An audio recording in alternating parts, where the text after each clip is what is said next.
about a connection with nature. It's a bamboo story. When I was 9, my mom gave me the chance to design my very own house. And this is what I drew. It's a fairy mushroom house.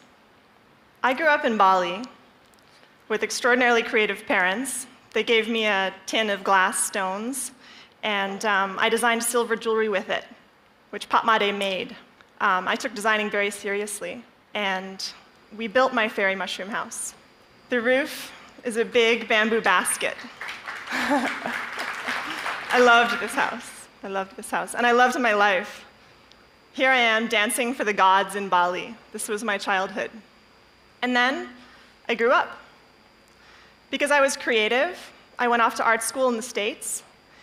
And after 8 years of training, I realized that I didn't want to be a gallery artist, so I had to get a job. I really wanted to prove myself, so I went straight for it. I moved to New York City, and I got a job. I worked with one of the most successful and talented fashion designers in the world, and she allowed me to really follow my passion to do what I was good at. And I painted on fabric, and these are my prints. They went down the runways in New York City, one of the biggest runways in the world. And what I had learned was to interpret like the tone and the texture of the moment. That's what fashion was about, and I got it, and it was noticed. I felt like I had made it in New York City. My prints made it around the world and into wardrobes, and it had happened. And I could afford to eat out in New York City, and eventually I put together a fabulous wardrobe. And I met the love of my life one evening in a yoga class, actually. And I started to think about the future, and I started to question. And so that brought me back. My father had planted a little seedling in front of his house in Bali, and during the 5 years that I was in New York City, that seedling became this giant clump of bamboo. A bamboo shoot in 3 months reaches its full height, and in 3 years, it becomes ready for harvest. It becomes fully mature in 3 years. This clump will provide 20 or more poles of timber every year for the rest of my life. But you've all seen bamboo before. It's Asia's favorite scaffolding material. It's used to build real buildings with. And this overgrown grass, it has serious potential. Linda Garland had founded the bamboo movement in Bali. She innovated safe treatment solutions. Up to recently, it was very difficult to protect bamboo from insects. And she really promoted borax, which is a natural salt. And it's a natural salt that turns bamboo into a permanent building material. That's what it gives us. And this inspired a lot of people. My dad, John, he built big dreams out of bamboo in Bali. And this stack of poles became the magnificent heart of Green School. Now, for the kids running through Green School, this building, it represents a promise for the future, a promise of bounty and opportunity. And I wanted to be part of that. I really wanted to be part of that future. So I quit my job, my glamorous New York City life, and I came home. I founded my company. It's called Ibuku. Ibu means mother, Ku means mine, so Ibuku is my mother and your mother, it's Mother Earth. And my team is an incredible group of people. It's the artists and builders of Green School, and it's young professionals, designers, architects, engineers. Now, some of their mothers would probably rather they were building skyscrapers in Jakarta, but here they are, pioneering a new future. This is our current project. This is what we're building now. It's Green Village. It's a community of 30 homes, custom homes along the river near Green School. And this is how we do it. We design in real 3D. We take the same material that we'll later use to build the house, and we make bamboo models. Bamboo model making is an art. It's very technical. There's magic here. And engineering. And then line by line, pole by pole, we replicate that bamboo model in the computer for the engineer's blessing. And then we go back to the model. We hand that model over to the men who will build the house, over to the craftsmen. We tried giving them blueprints, big reams of paper, and they spread them out on the floor, and they took a little nap on them at lunchtime. It was very comfortable. So, in the bamboo model, each stick represents a column of the house. They take a little tiny bamboo ruler and they measure each stick. And they find a bamboo pole that curves in just the right way, because every bamboo pole is unique.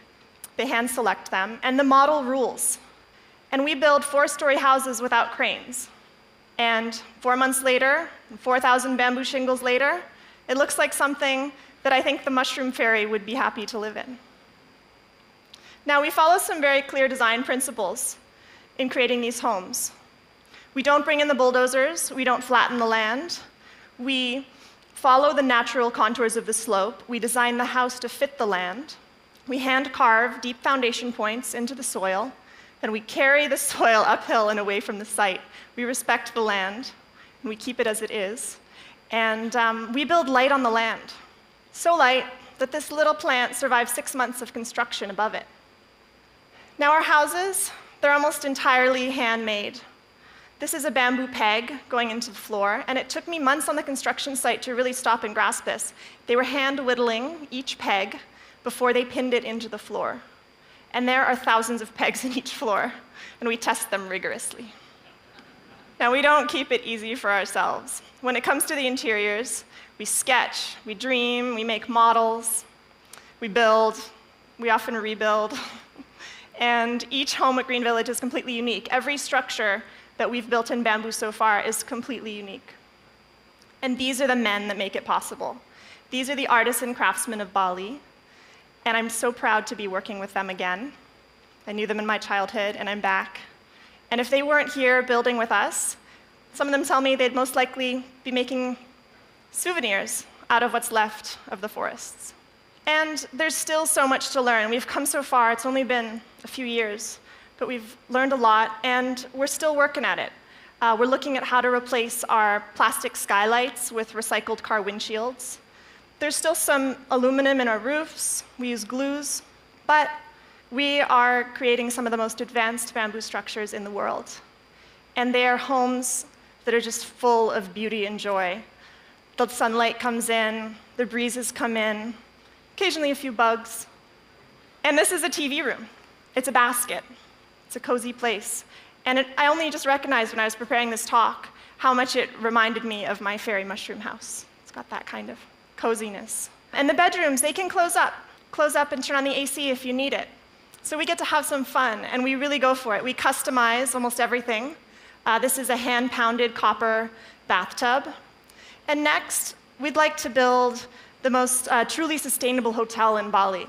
If someone can spend 3 days green, if they can choose that, and they can love it, maybe they'll choose that for the rest of their lives. Who knows?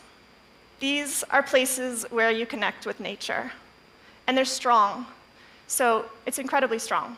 And a bamboo house can last a lifetime.